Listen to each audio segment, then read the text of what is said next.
Umaga po sa inyong lahat. Dito po tayo ngayon sa Straight Talk Live. At ito po si Brother Rex American the Philippines. Kakusapin po natin ngayon ang isang napakasipag na manggagawa ng Batangas. At tunay naman pong grabe kung maglingkod sa Panginoon. Ito po ang ating kapatid, Sister Rory. Sister Rory, ano po ang masasabi niyo ngayon? Live po tayo ngayon sa Straight Talk Live. Ano po masasabi niyo, Sister Rory? Ano po masasabi niyo? Maganda po. Ano po Masarap masasabi po ang mapuri sa Panginoon. Yes, oo.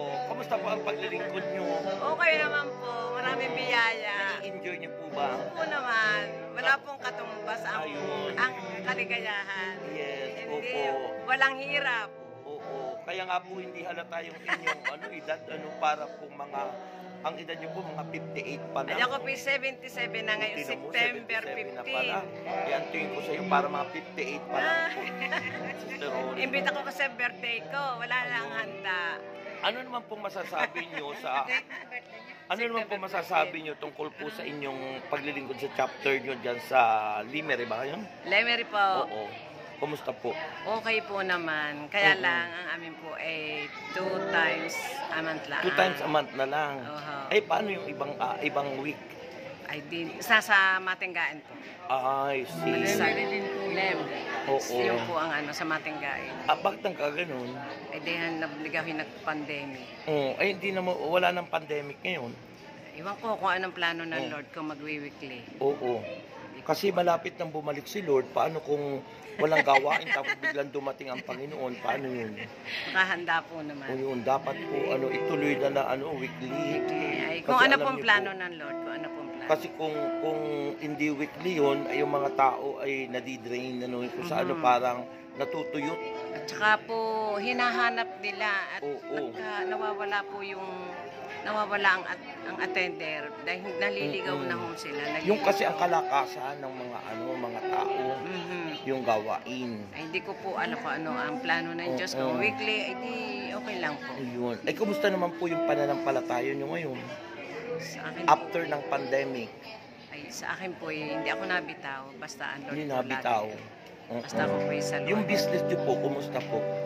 Lalo pong pinagpala. Lalong pinagpala.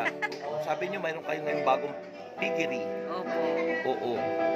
Yung po'y kalob ng Lord sa akin. Pero ako po'y ang akin po ngayon ay mahigit ng 200 na. May mga trabahador kayo. Meron po isa. Pero ako po'y katulong din sa paglilinis. Ayun. So, yun po ang napakaganda. Ay, kumusta naman po ang inyong love life? Ay, wala na po. Bakit Ako wala po, na? inanunak ko po Diba? sa Panginoon. Pag-ibig ay Hindi nananatili. po, ang mahal ko na lang po yung mga sagawain ng Oo. Panginoon. Yung ako po'y makatulong sa kapwa. Yung Kasi ang sabi nga ng ang pag-ibig hindi naman tumatanda. Ang pag-ibig is eternal, di ba? Opo. Because God is love, di ba? So, pag sinabi, kumusta yung love life nyo, si Lord na lang, di ba? Opo, ngayon na lang. The Lord is your loved one. No, sabi nga ng Biblia ay put God first, unahin si Lord. Opo. Pag daw po kayo ay may pag-ibig, Oo. nandoon na inyong pananampalataya at pag kayo may pag-ibig, handa kayong tumulong sa inyong kapwa. Amen. Dahil pag po kayo, alam ko, pag walang pag-ibig, hindi nyo kayang tumulong. Hindi ka Yes, po. totoo po yun. Hindi kayo magbubukas ng inyong bag, Oo. hindi kayo magbubukas sa inyong puso. Pag Oo. kayo ay wala sa inyo, Ayun, si Kristo. oo. Ay tungkol naman po sa inyong family. About your family. Ay, okay Sino po po yung naman. mga kasama mo sa iyong pamilya ngayon? Yung husband nyo ay nasa Lord na. Opo, ay di yun lang pong aking isang apo na napasok sa Isang lipa. Oo. At yung Bali na po ba yung inyong anak? tatlo ho, lahat yung nasa Tatlo. abroad. Nasa abroad lahat. Oo. Oo. Eh di po ba dati ay kayo ay nagke-catering? Ay ngayon po ay catering pa rin. Catering pa rin. Oo. Mm. Awa ng Diyos po ay laging may katay na baboy. Ayun, kaya naman pala. Yung pong aking alagang baboy, di Yun ang kinakatay ko na lang po. Oo. Naglilitsyon din kayo. Opo, naglilitsyon di pang may nagpapalitsyon. Oo, Mahirap ayun. po lang maglitsyon. Oo. Ayun. Wala namang mahirap sa Diyos, di ba? Opo. Oo. If you offer that to God, you can do it. Amen. because God is with you always. Di ba? Remember? Yan po. God is in our heart because we are the temple of the Spirit. Di po ba? Amen. Nanay Lori. Opo. Rory. Yan, Rory. Yan. Asawa ni? Pedro po. Pedro, ay patay na po. sabi Yung kasi sa, bituin. sabi kasi sa, Pedro. sa TVJ, Rory, asawa ni Pedro. Ayan po. Ano. Si Francisca Galing. Ay, drama.